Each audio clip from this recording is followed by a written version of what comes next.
Hello lovely audience, welcome back to another super easy quick tutorial of Quick Guide. Into this video, I am going to show you how can you completely log out your Facebook ID from your Facebook application.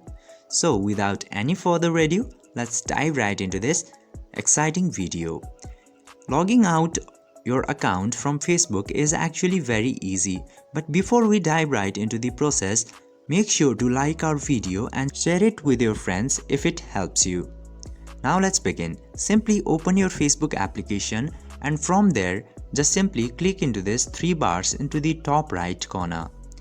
And now after going there, you just simply have to scroll down and at the bottom you can see this logout option here. Simply click into the logout option and you can save your login info if you want it for future logins. Just simply choose any option that is suitable for you and click to this logout option to confirm you are logging out your account. By following these very easy steps, you can also log out your account from Facebook. I hope this video was helpful for you. If yes, don't forget to subscribe to the channel to never miss another update. Thank you for watching the video.